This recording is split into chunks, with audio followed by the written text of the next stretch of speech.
नमस्कार दोस्तों, स्वागत है आप सभी का राइस स्मार्ट के studio platform rice smart Hindi पे। मैं हूं अखिलेश अवस्थी। उम्मीद करता हूं आप सब लोग बहुत अच्छे होंगे। मैं भी आपके सामने हूं, बहुत अच्छा हूं। तो दोस्तों, तो फटाफट चलिए स्टार्ट करते हैं अपना सेशन। और ये रहा पहला प्रश्न आपकी स्क्रीन पर। फटाफट बताइए, in 2014 Bandhan financial services micro lender with headquarters at was granted in principle approval by RBI to start a universal bank.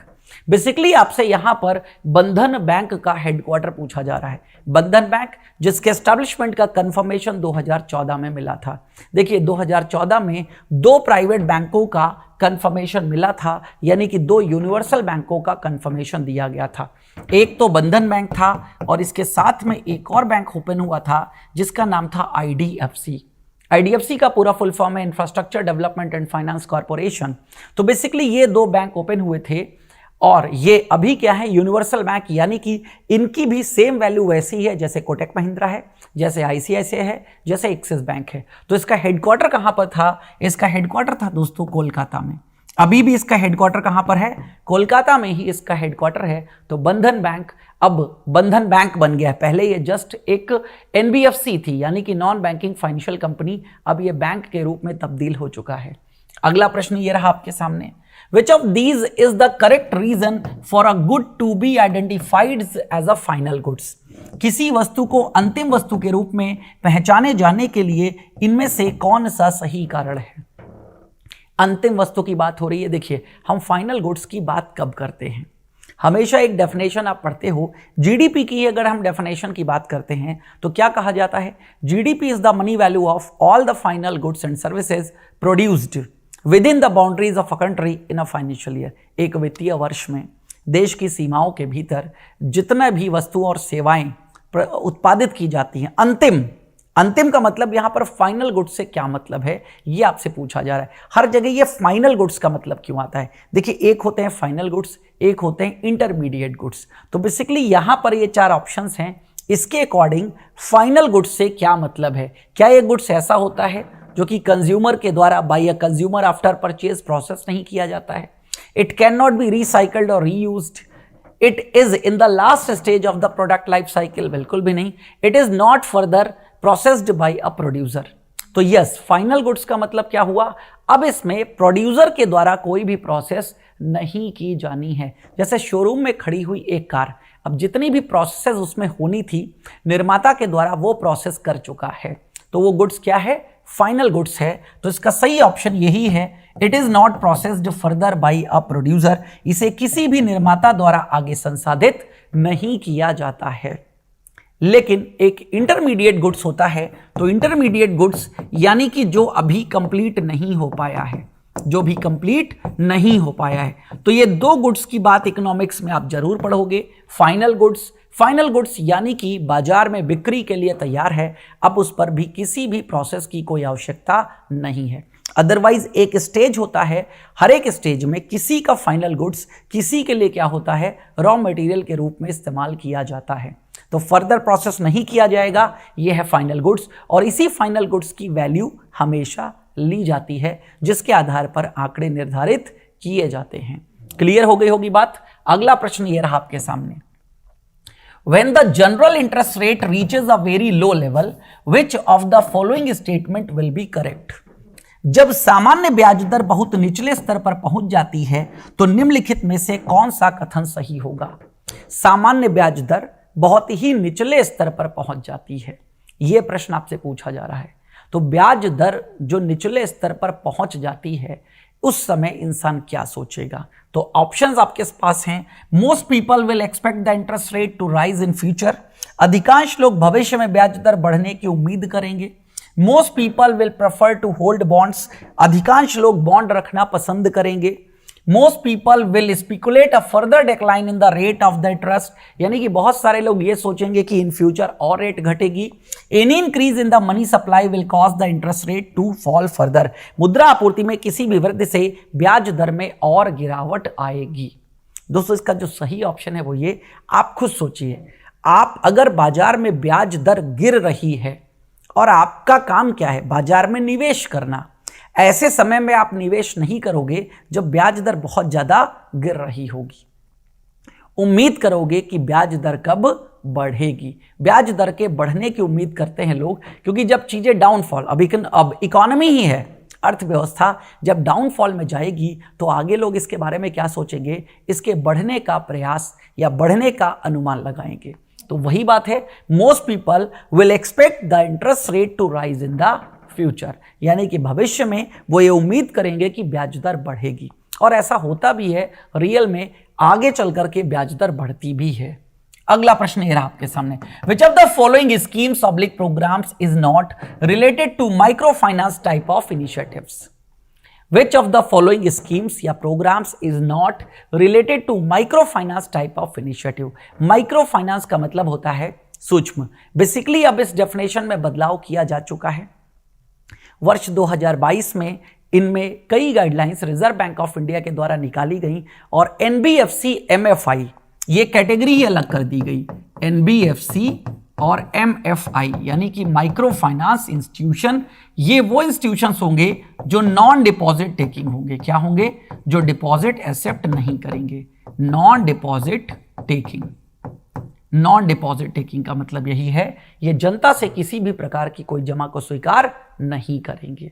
अब समझिएगा यहां पर कौन सा माइक्रो फाइनेंस इनिशिएटिव नहीं है। जहां तक मैं समझता हूं ज्यादा जानकारी की आवश्यकता नहीं होगी और आप इसको आसानी से पहचान लेंगे। इसका सही ऑप्शन है दोस्तों उज्ज्वला स्कीम। उज्ज्वला स्कीम, उज्ज्वला योजना आपको पता है ये एलपीजी कनेक्शन से संबंधित स्कीम है। किससे संबंधित है? स्कीम से रिलेटेड है एलपीजी कनेक्शन से। वो भी किसके लिए है? महिलाओं के लिए है। नाम बहुत ज्यादा आपने सुना होगा क्योंकि अब उज्ज्वला का समय भी बढ़ा दिया गया है। ठीक है, मैं सुबह करंट अफेयर्स भी पढ़ाता हूं 8 से 9, तो अगर आप सेशन देख रहे हैं और करंट अफेयर्स नहीं आते हैं तो जरूर आइए। जितना इंपॉर्टेंट आपके लिए एग्जाम्स के लिए इकोनॉमिक्स है, ज्योग्राफी है, हिस्ट्री है, उतनी इंपॉर्टेंट करंट अफेयर्स भी है। और करंट अफेयर्स डेली तैयार करेंगे तो ज़्यादा अच्छी बात है। तो अगेन उसी में मैं बताता रहता हूँ सेशन में। तो जहाँ पर एक बार अभी हाल ही में मैंने बताया था उज्ज्वला योजना पर 200 रुपये सिलेंडर का मूल्य घटा करके अब उज्ज्वला योजना वालों को कितने रुपए का मिलेगा सिलेंडर? एलपीजी सिलेंडर 603 रुपए का मिलेगा।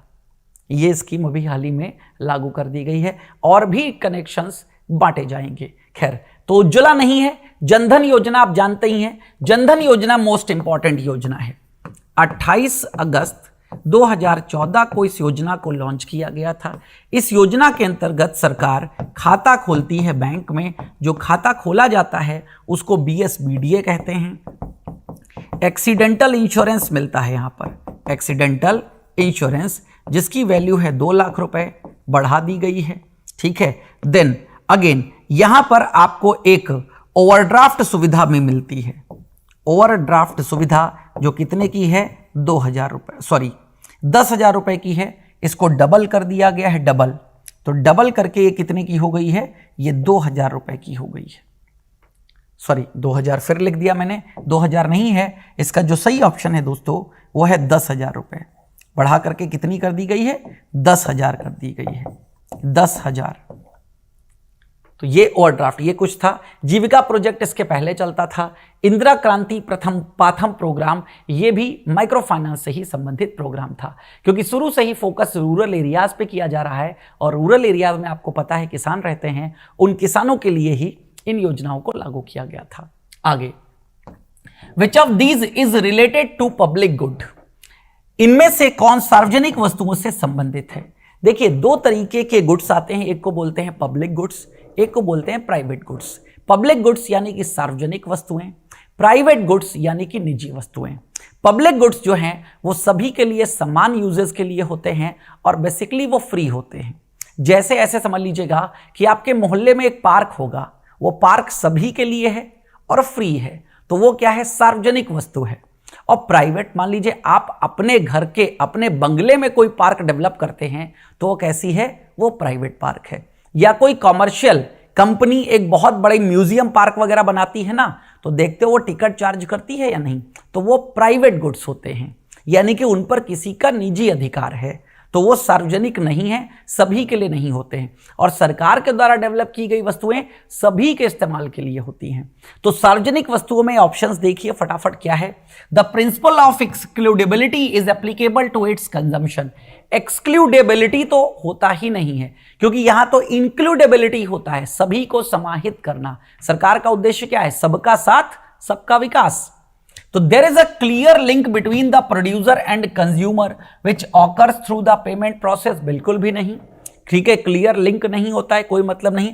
It's consumption is rivalrous in nature, तो इसका कंजम्पशन यहां पर किसी से कोई कंपटीशन नहीं है। प्राइवेट गुड्स में कंपटीशन है बट सरकारी गुड्स में कंपटीशन नहीं। आप ऐसे समझिएगा, सरकार की जो राशन की दुकान है, जो राशन कार्ड आपका घर पे बना हुआ है, उस राशन कार्ड पर जो भी राशन मिलता है वो भी आप देख दुकान से लेने जाते हो, जिसे कहते हैं राशन की दुकान।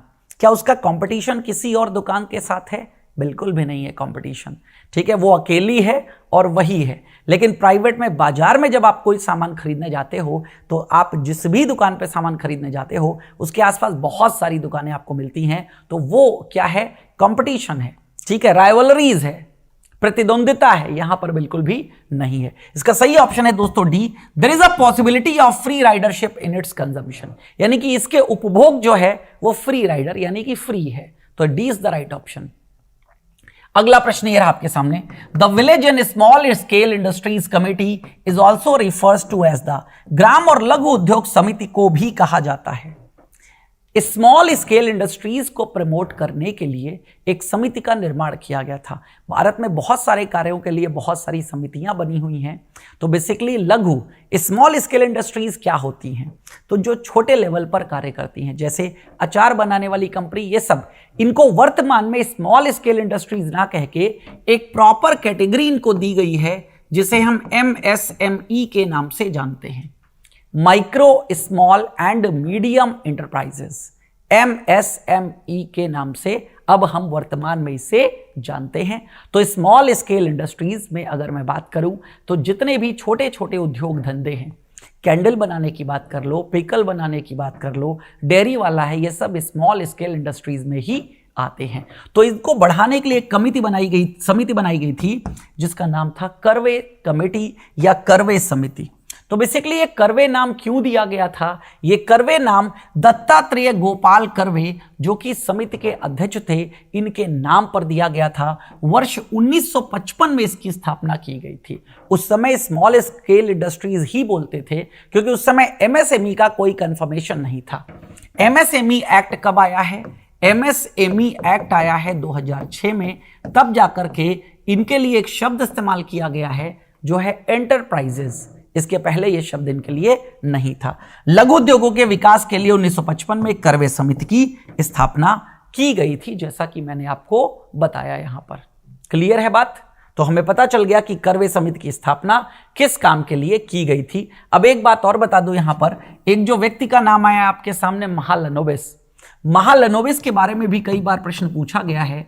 जो भारत का सेकेंड 5 ईयर प्लान था, 5 ईयर प्लान, ये महालनोबिस पर था, महालनोबिस पर। और महालनोबिस ही अध्यक्ष थे, चेयरमैन थे। किसके चेयरमैन थे?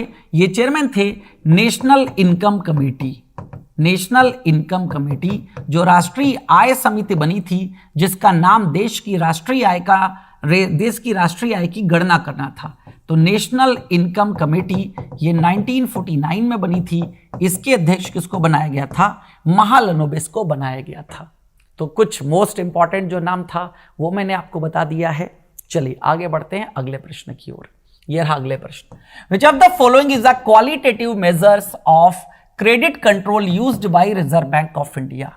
देखिए, रिजर्व बैंक ऑफ इंडिया मौद्रिक नीतियों के नियंत्रण, मतलब मौद्रिक नीतियां बनाने के लिए और बाजार में मुद्रा की आपूर्ति को नियंत्रित करने के लिए जो नीति बनाता है वही मौद्रिक नीति है। उन मौद्रिक नीति में नंबर ऑफ रेट्स होते हैं या नंबर ऑफ इंस्ट्रूमेंट्स होते हैं जिनके थ्रू ऐसा किया जाता है। तो एक को बोलते हैं क्वांटिटेटिव टूल और एक होते हैं क्वालिटेटिव टूल, या क्वांटिटेटिव मेजर्स आप कह सकते हैं और क्वालिटेटिव मेजर्स कह सकते हैं। तो क्वांटिटेटिव में क्या आता है? ये जो नाम आप सुनते हो ना सब, चाहे बैंक रेट की बात कर लो, रेपो रेट की बात कर लो, CRR की बात कर लो, SLR की बात कर लो, ये सब क्वांटिटेटिव में आते हैं। क्वालिटेटिव में वो वाले इंस्ट्रूमेंट्स आते हैं जिनके थ्रू जिनका डायरेक्ट इंपैक्ट मनी सप्लाई पे नहीं पड़ेगा। ये वो हैं जिनका डायरेक्ट इंपैक्ट मनी सप्लाई पे पड़ेगा लेकिन इसका डायरेक्ट इंपैक्ट नहीं पड़ता है। तो इसमें राशनिंग ऑफ क्रेडिट होता है, मोरल सुएशन होते हैं, नंबर ऑफ थिंग्स हैं। तो यहां पर देखो CRR, ये है कैश रिजर्व रेशियो, ये क्या है, क्वांटिटेटिव इंस्ट्रूमेंट है। मोरल सुएशन अभी बताया ना, मोरल बूस्ट किया जाता है RBI के द्वारा। यहां पर मोरालिटी यानी कि नैतिक शिक्षा वाली बातें बताई जाती हैं, किन लोगों को लोन बांटो, किन को ना बांटो। जैसे आपको ये बताया जाता है माता पिता का सम्मान करें, सुबह उठे माता पिता के पैर छुएं, ये नैतिक शिक्षा का हिस्सा है। अब आप करें या ना करें ये अलग बात है, लेकिन आपको बताया गया ऐसा, तो वही मोरल सुएशन का मतलब यही होता है। देन SLR है स्टैट्यूटरी लिक्विडिटी रेशियो, ये वो अमाउंट होता है जो अपने पास सारे बैंक रखते हैं। ठीक है, क्यों? अपने पास अमाउंट का एक हिस्सा हमेशा रखना पड़ता है क्योंकि कस्टमर कभी भी आपसे पैसे मांगने आ सकता है। CRR वो अमाउंट होता है जो रिजर्व बैंक ऑफ इंडिया के पास सारे कॉमर्शियल बैंक रखते हैं। तो इसका सही ऑप्शन है ओनली बी। अब ओनली बी यहां पर कहां पर है, तो बी ये है ओनली बी। तो इसका सही ऑप्शन ओनली बी आपके सामने। अगला, what is the crude birth rate of India as per census 2011? दोस्तों सेंसस 2011 ये मोस्ट इंपॉर्टेंट है आप सभी के एग्जामिनेशंस के लिए। ऐसा अब तक कोई भी एग्जाम मैंने नहीं देखा है SSC का जिसमें सेंसस का एक प्रश्न मिला ना हो। कई बार एक से अधिक प्रश्न भी मिले हैं, 2-3 प्रश्न भी मिले हैं सेंसस के, लेकिन एक प्रश्न तो हर हाल में जो भी लेटेस्ट सेंसस होगा उसका आता ही आता है। अब वर्तमान में जो लेटेस्ट सेंसस है वो 2011 का ही है क्योंकि 2011 के बाद अभी जनगणना के कोई आंकड़े नहीं आए हैं। हालांकि जनगणना प्रत्येक 10 वर्ष में होती है, प्रत्येक 10 वर्ष में। तो 10 वर्ष का मतलब क्या है यहां पर? अब 2011 की बात करें तो 10 वर्ष 2021 में हो जानी चाहिए थी, लेकिन कोरोना के कारण सब डिले हो गया है तो अभी तक कोई आंकड़े नहीं आए हैं। क्रूड बर्थ रेट का मतलब यह हुआ जन्म दर कितनी है। बेसिकली इसको हम काउंट करते हैं 1000 पर। ठीक है, जैसे महिलाओं पुरुषों की बात करते हैं ना, रेशियो काउंट होता है ना, तो लाइव बर्थ यानी कि 1000 पर कितना लाइव बर्थ है। तो ये बेसिकली क्रूड बर्थ रेट जो है वो है 21.8%, 21.8% रिकॉर्ड करी गई है। और वैसे भी भारत एक ऐसा राज्य है जहां पर अब जन्म दर, यानी कि भारत ही नहीं और भी कई सारे देश होंगे, बट भारत उन राज्यों में ही आता है जहां पर बर्थ रेट ज्यादा है, डेथ रेट कम है, जिसके कारण जनसंख्या दिन प्रतिदिन बढ़ती जा रही है। आगे आते हैं। NABARD launched a special pilot project in 2004-2005 called mainly to fulfill the credit needs of the small and marginal farmers and tenant farmers. जितने भी स्मॉल फार्मर्स हैं यानी कि छोटे किसान, देखो स्मॉल एंड मार्जिनल फार्मर्स की एक डेफिनेशन होती है, मैं आपको बताना चाहूंगा, अगर आपको नहीं पता है तो समझ लीजिएगा किन फार्मर्स को स्मॉल फार्मर्स कहा जाता है और किन फार्मर्स को मार्जिनल फार्मर्स कहा जाता है। तो फार्मर्स का मतलब ही है ये किससे संबंधित हैं, खेती से संबंधित हैं। तो अगर याद रखिएगा 2 हेक्टेयर लैंड है, 2 हेक्टेयर, ठीक है, 2 हेक्टेयर और 1 हेक्टेयर, 1 हेक्टेयर और लेस देन 1 हेक्टेयर। अब 2 हेक्टेयर का मतलब होता है यहां पर 5 एकड़, ये हो गया 2.5 एकड़। तो सीमांत उससे भी छोटे हैं। तो अगर 5 एकड़ या इससे कम की आपके पास जमीन है तो आप कौन से स्मॉल फार्मर्स हैं, और 2.5 एकड़ या इससे कम की अगर जमीन आपके पास है तो आप कौन से हैं, आप मार्जिनल फार्मर्स कहलाते हैं। टेनेंट फार्मर्स वो फार्मर्स होते हैं जो दूसरों की जमीन किराए पर लेकर के किसानी करते हैं, किराया चुकाते हैं। टेनेंट का मतलब क्या होता है, जो हमारी जमीन पर रहे और हमें किराया दे, उसको टेनेंट बोलते हैं। तो इनकी जो क्रेडिट नीड्स हैं यानी कि पैसे की नीड है, उसको पूरा करने के लिए नाबार्ड के द्वारा कौन सा प्रोग्राम लॉन्च किया गया था वर्ष 2004-05 में। तो ये लॉन्च किया था JLG प्रोग्राम। JLG का मतलब है ज्वाइंट लायबिलिटी ग्रुप। क्या मतलब है, ज्वाइंट लायबिलिटी ग्रुप मतलब है बेसिकली ज्वाइंट लायबिलिटी ग्रुप। जैसे गांव में सेल्फ हेल्प ग्रुप होते हैं ना, SHG, बस SHG के ऑब्जेक्टिव्स अलग हैं। SHG पहले सेविंग पे फोकस करता है, ये ज्वाइंट लायबिलिटी ग्रुप JLG होते हैं जो लेंडिंग पे फोकस करते हैं। किस पे फोकस करते हैं, लेंडिंग पे फोकस करते हैं। तो ये उधार देने का कार्य करते हैं। तो बेसिकली इनकी जो क्रेडिट नीड्स है उसको पूरा करने के लिए हर गांव में JLG यानी कि ज्वाइंट लायबिलिटी ग्रुप की स्थापना की गई थी नाबार्ड के द्वारा 2004-05 में। अगला, which of the following statement is are correctly about speculative demand for money. पैसे की सट्टा मांग के बारे में निम्नलिखित में से कौन सा से कथन सही है?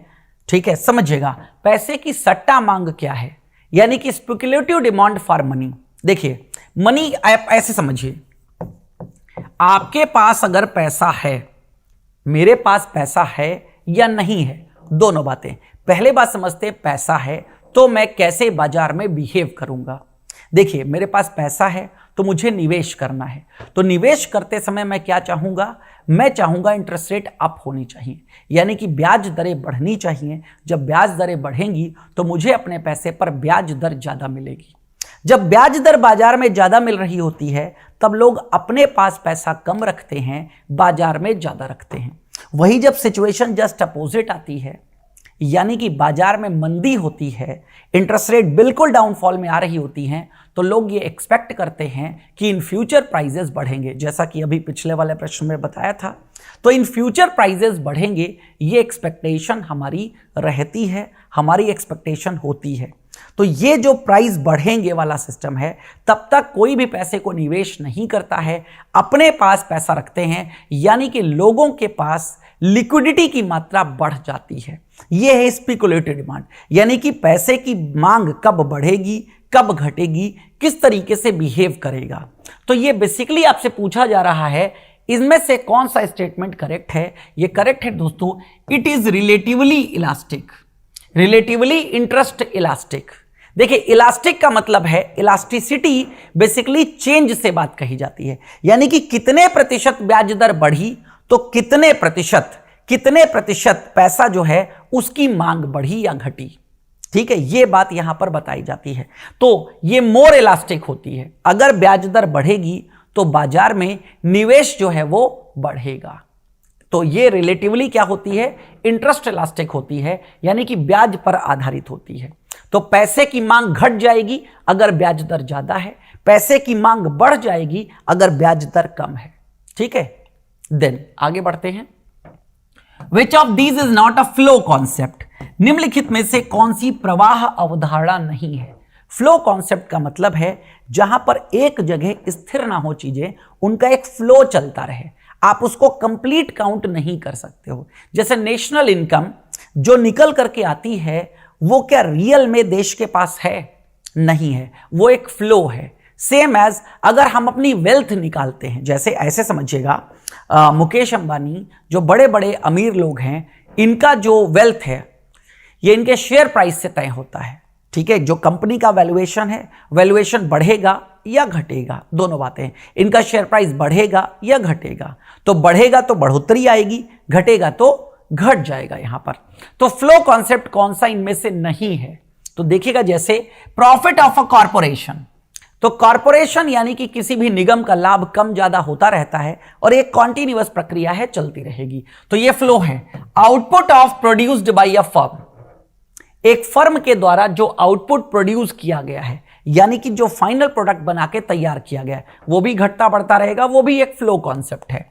इंटरेस्ट एक्सपेंस ऑन लोन, किसी लोन पर यानी कि किसी भी ऋण पर ब्याज दर कितना ब्याज दिया जा रहा है, यह भी किस पे डिपेंड करता है, ये फ्लो कॉन्सेप्ट है। Number of machines used in a factory, एक फैक्ट्री में नंबर ऑफ मशीन कितनी यूज की जा रही हैं, ये आप काउंट कर लोगे, और ये फ्लो कॉन्सेप्ट नहीं है, ये फिक्स वाला सिस्टम हो गया ना।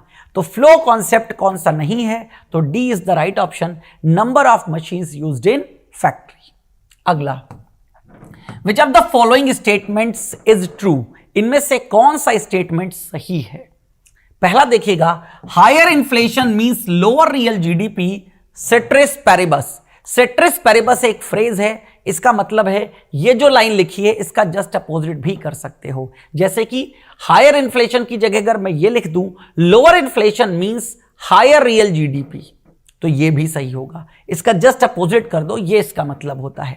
तो ये बात जो लिखी है ये बिल्कुल सही है, लेकिन सबसे पहले समझ लीजिएगा रियल जीडीपी क्या होती है।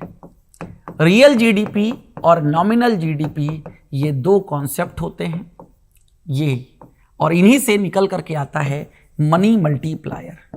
मनी मल्टीप्लायर, मनी मल्टीप्लायर का फॉर्मूला ही होता है नॉमिनल जीडीपी बटे रियल जीडीपी इंटू 100। ये बेसिकली जीडीपी डिफ्लेटर है। इसको मैं यहां पर अगर लिख दूं तो ये जीडीपी डिफ्लेटर है। जीडीपी डिफ्लेटर का फॉर्मूला ऐसे समझ लीजिएगा, जीडीपी डिफ्लेटर। अब बात ही आती है, ठीक है, higher inflation means lower real GDP. तो यहां पर पहले ये समझ लो, रियल जीडीपी वो जीडीपी होती है जो बेस ईयर के आधार पर निकाली जाती है। किसके आधार पर? Base year. जैसे वर्तमान में बेस ईयर है 2011-12, तो 11-12 के मूल्य लिए जाएंगे। नॉमिनल जीडीपी में कौन से प्राइस लिए जाते हैं? करंट प्राइस लिए जाते हैं, यानी कि वर्तमान में जो मूल्य चल रहा है वो लिया जाता है, यहां पर। तो higher inflation means lower real GDP. अगर मुद्रास्फीति बढ़ रही है तो इसका मतलब है जो रियल जीडीपी है वो घट रही है। बिल्कुल सही बात है, लेकिन ऑप्शन में पूछा गया है, दूसरा ऑप्शन है price index is 200 if nominal GDP and real GDP are the same. Price index 200 कभी नहीं होता है, ये प्राइस इंडेक्स होगा 100। अगर ये 100 होता तो ये सही होता। तो यहां पर सिर्फ और सिर्फ ओनली ए ऑप्शन ट्रू है, बी ऑप्शन ट्रू नहीं है। बी ऑप्शन ट्रू तब होता जब यहां 200 की जगह कितना होता? 100। ठीक है, चलिए आगे बढ़ते हैं। अगला प्रश्न, which of the following states had the highest percentage of scheduled tribe in the country as per census 2011? आंकड़े यानी कि सेंसस की बात कर रहे हैं यहां पर। तो सेंसस 2011 के आंकड़ों के अनुसार सबसे ज्यादा शेड्यूल ट्राइब यानी कि अनुसूचित जनजाति जो है वो किस राज्य में पाई जाती है? अनुसूचित जनजाति किस प्राइस में मतलब अनुसूचित जनजाति जो है वो कहां सबसे ज्यादा है? तो अनुसूचित जनजाति सबसे ज्यादा दोस्तों है मध्य प्रदेश में। Madhya Pradesh is the right option. और मध्य प्रदेश में ही एक बात और याद रखिएगा, सबसे ज्यादा फॉरेस्ट एरिया है। फॉरेस्ट एरिया कवर सबसे ज्यादा कहां पर है? मध्य प्रदेश में। और एक बात याद रखिएगा, सबसे ज्यादा जो टाइगर्स हैं, टाइगर पॉपुलेशन में भी मध्य प्रदेश नंबर 1 है। टाइगर पॉपुलेशन में भी एमपी जो है वो नंबर 1 है, नंबर 1। ठीक है, अगला प्रश्न, Which of the following indicators is the best to assess the living standard of people?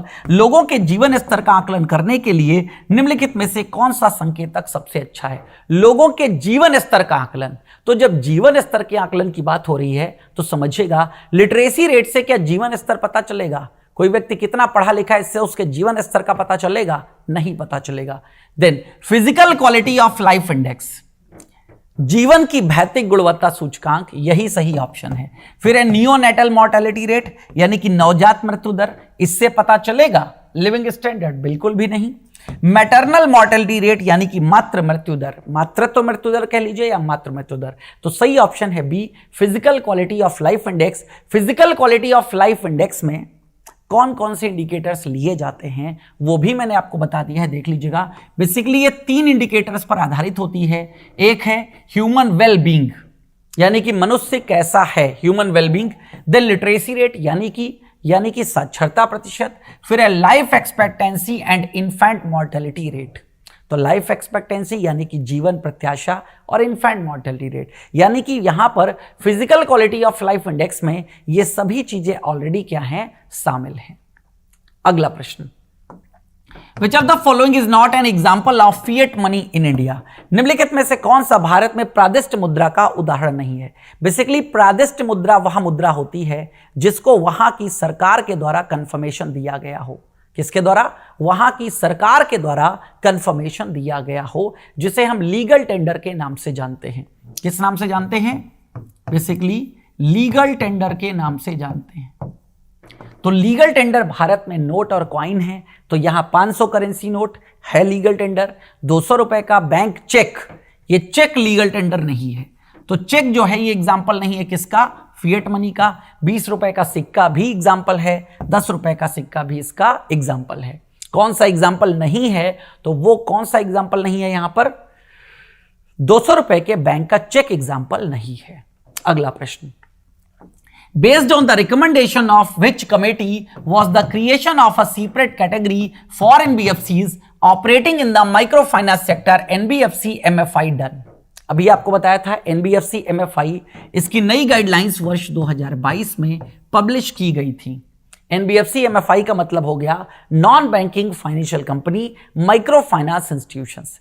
तो बेसिकली इसके लिए कौन सी समिति बनी थी कि ये जो NBFCs हैं जो क्या काम कर रही हैं, जो माइक्रो फाइनेंस का काम कर रही हैं, इनको अलग कर दिया जाए, तो इनको डिफरेंशिएट कर दिया जाए।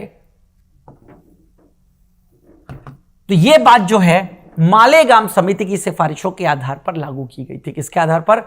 मालेगाम समिति के आधार के पर इसको लॉन्च किया गया था। तो मालेगाम, अब मालेगाम के बारे में समझ लीजिएगा।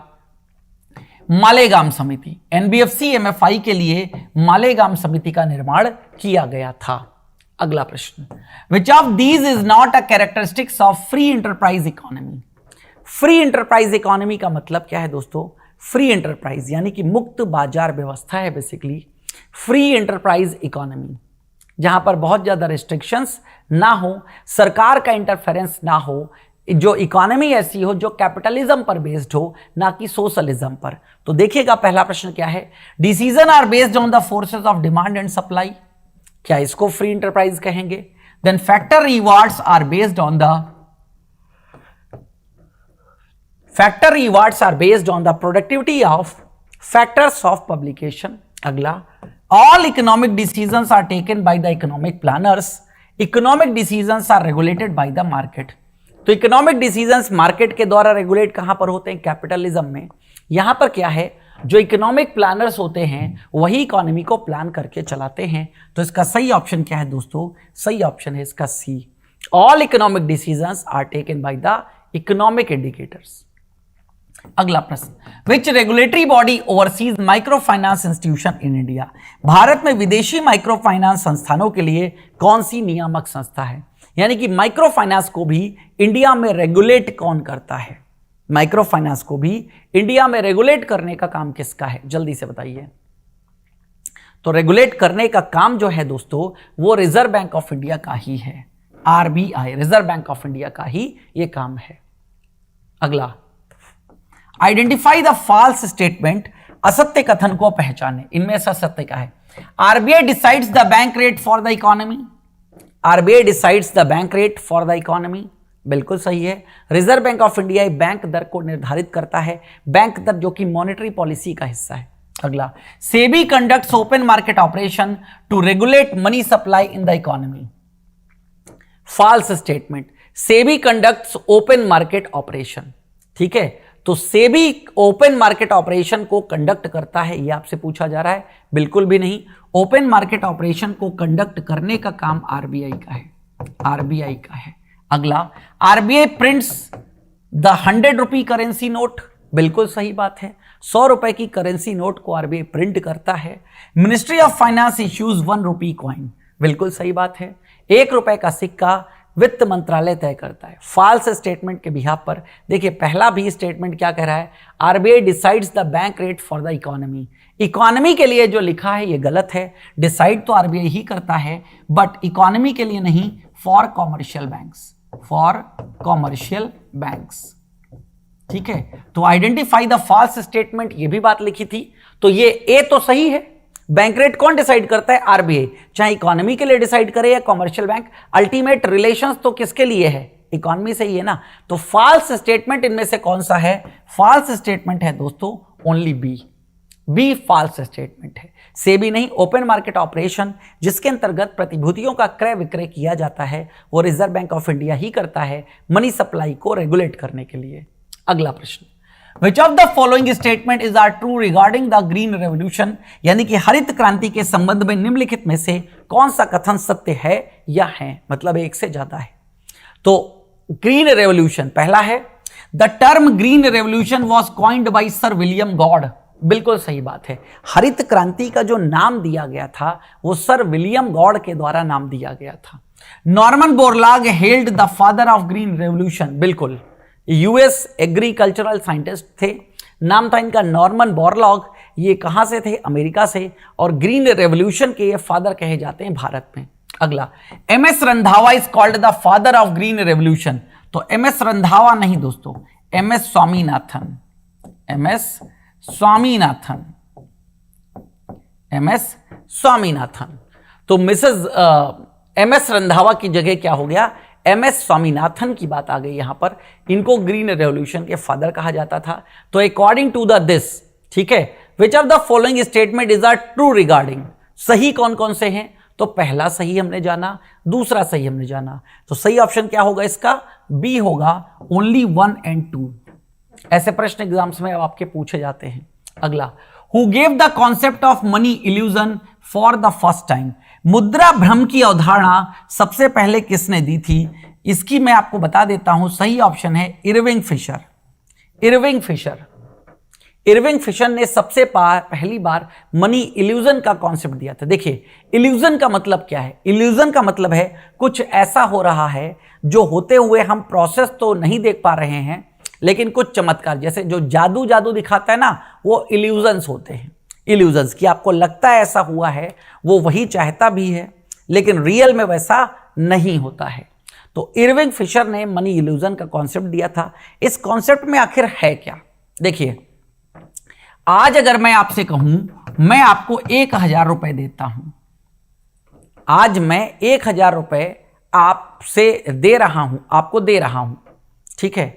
अब 1000 रुपए मैंने जो आपको दिए, मैंने कहा 10 साल के बाद ये 1000 रुपए ही हम आपसे लेंगे। तो इसमें किसका फायदा होगा? 1000 रुपए की वैल्यू अगले 10 साल में क्या होने वाली है?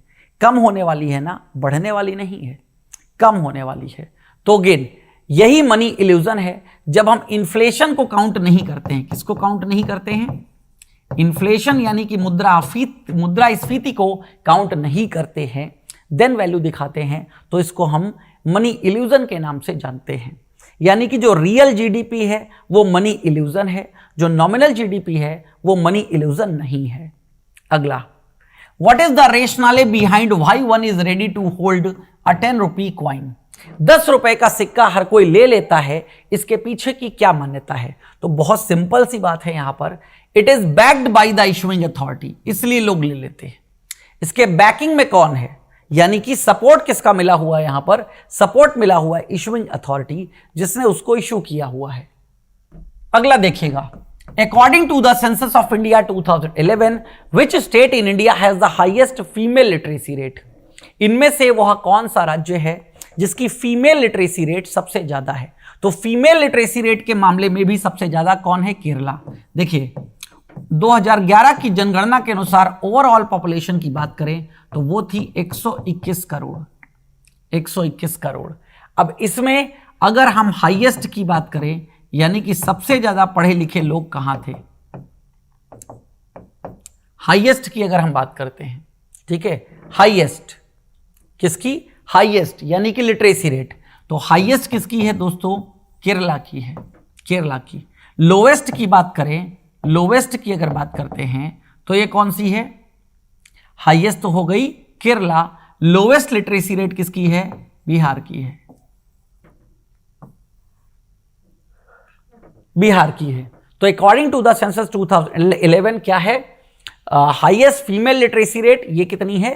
ये केरला की है। अगला, which of these is true about the second phase of green revolution.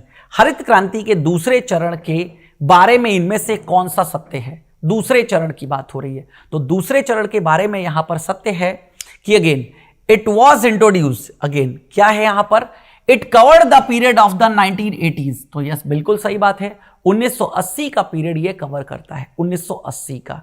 बाकी सभी बातें यहां पर ट्रू नहीं है। जैसे it was introduced in areas with irrigation facility, वहीं पर इंप्लीमेंट किया गया था जहां पर इरिगेशन फैसिलिटीज थी, ऐसा बिल्कुल भी नहीं है। It covered the period 1960s 70s, नहीं, पीरियड लिखा है 1980s। It was introduced in Punjab and Uttar Pradesh, बिल्कुल भी नहीं। ठीक है, अगला प्रश्न, the monetary policy committee maintained a hawkish stand on the interest rate in this context. Hawkish stand means reserve bank of India hawkish stand को मेंटेन करता है, ठीक है, तो पूछा ये जा रहा है बेसिकली आपसे, hawkish stand reserve bank of India कब एडॉप्ट करेगा? तो हॉकिश स्टैंड तब एडॉप्ट किया, हॉकिश स्टैंड का मतलब है इंटरेस्ट रेट वर इंक्रीज्ड। हॉकिश का मतलब ही है इंटरेस्ट रेट जब आगे बढ़ रही हो, या रिजर्व बैंक ऑफ इंडिया के द्वारा कुछ ऐसा किया गया है जिससे बाजार में इंटरेस्ट रेट बढ़ी है, तो इसी को हॉकिश स्टैंड के नाम से जानते हैं हम, हॉकिश। अगला, which institution has launch the project E Shakti for the digitization of all members of self help group in India? Digi Shakti भी माइक्रो फाइनेंस से ही एक इनिशिएटिव था। उसके लिए प्रोजेक्ट ई शक्ति किसने लॉन्च किया गया था, जिसमें सभी सेल्फ हेल्प ग्रुप जो महिलाओं के हैं उनको डिजिटाइजेशन करना था। तो यह काम नाबार्ड ने किया था। National bank for agricultural and rural development. अगला, which institution has launch the project E Shakti, हम पता लगा चुके हैं। अगला, which of the following industries in its own major consumer in India? इनमें से वो कौन सी इंडस्ट्री है जो भारत का सबसे बड़ा कंज्यूमर है, यानी कि उपभोक्ता है? तो सबसे बड़ा भारत उपभोक्ता किसका है? केमिकल का उपभोक्ता है। लेकिन 8 कोर इंडस्ट्रीज हैं, उनके बारे में जान लीजिएगा। Electricity, steel, refinery products, crude oil, coal, cements, natural gas, fertilizer. ये रट लीजिएगा, एग्जाम में प्रश्न आता है इनमें से कौन सी कोर इंडस्ट्री है, कौन सी कोर इंडस्ट्री नहीं है। तो ये सभी कोर हैं। कोर का मतलब जिसके बिना काम नहीं चल सकता। अगला, which of these statement is incorrect about human development index? मानव विकास सूचकांक के बारे में इनमें से कौन सा कथन गलत है? मानव विकास सूचकांक की अगर हम बात करते हैं, यहां पर मानव विकास सूचकांक के बारे में पहले इनकरेक्ट के बारे में बात कर लेते हैं। इनकरेक्ट क्या है?